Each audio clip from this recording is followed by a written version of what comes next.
I've never wished to be more wrong about a video or an opinion than I'm about to give. So if you take offense to this video, please know I hope I'm wrong. I just wanted to tell you what I think from a business standpoint about this. Microsoft acquiring Bethesda or ZeniMax and all of its subsidiaries such as ID Software. So Doom, Quake, Fallout, all those now fall under Microsoft's umbrella. This means a lot of things and really bad for the open source community and probably Linux gaming as a whole. So let's look at it, because right now in the past year of 2020, we haven't seen a lot of Vulkan games, but the ones we did see, the biggest ones, came from Bethesda Networks. And also, this does mean that we're probably going to have a little more vendor lock-in. As you know, most things that Microsoft owns, they put on the Windows Store or the Microsoft Store. And this does not work in Linux at all. So I could see them doing a lot more lock-in, which is absolutely terrible. And does this mean the end of Linux gaming? It could be. It really could, because Vulkan was just kind of getting off the ground. I mean, you still got a couple other titles like Crysis and some other stuff that released this year. But when compared to what DirectX 12 is offering, and here's that list, it's not really that comparable. DirectX 12 is pretty much winning this battle, and now that they've acquired Bethesda, I think they could effectively move everybody to it. There's still some holdouts, Valve and some other people that hold some weight in the space, but this definitely takes away from the open source community as a whole.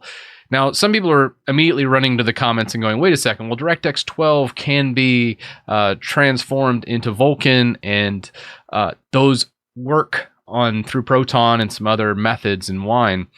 Well, you're not wrong, but it's not native like Vulkan is. It's not the same. And Microsoft can do all kinds of shenanigans to mess this up, having it locked behind here. And some people misunderstand this too and think that the WSL add-in to make those DirectX 12 calls happen, well, that's just Windows subsystem for Linux on Windows. It's still a proprietary blob. It's not open sourced to the Linux community. So even though they're on the Linux Foundation, they've effectively locked this market in, or at least expanded their monopoly and eliminated a threat, in my opinion, of Vulkan.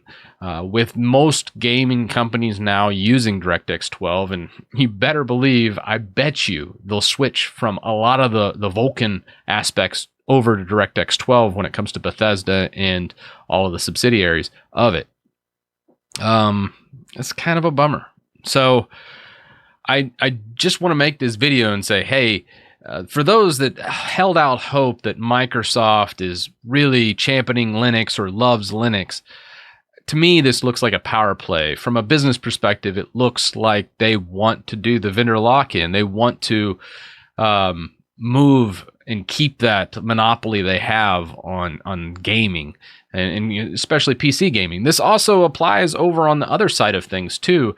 This past console war between PlayStation 4 and Xbox, I'd say Microsoft lost. PS4 had better exclusives at the end of the day.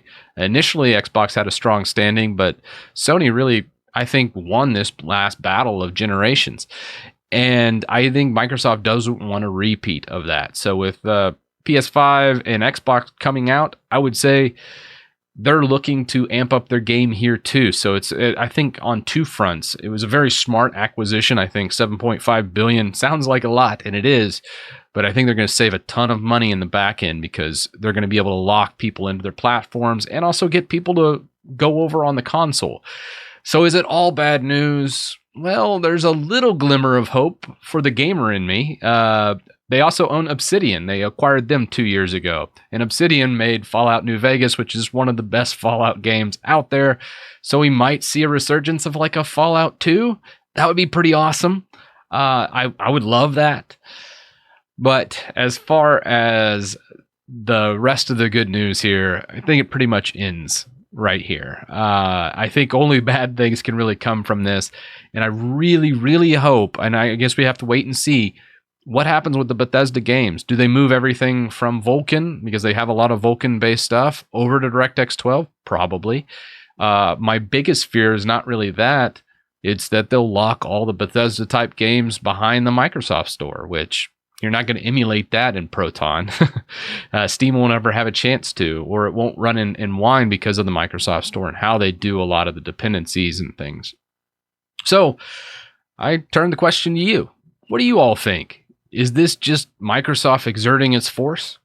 I think so.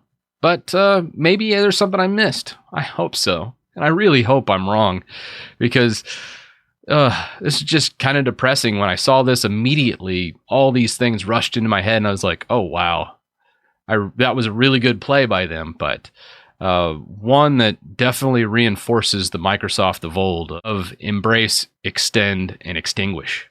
So let me know down below in the comments, and a big shout out to all the ChrisTitus.com members and those that join the YouTube membership. Without your support, I couldn't do this. And with that, I'll see you in the next video.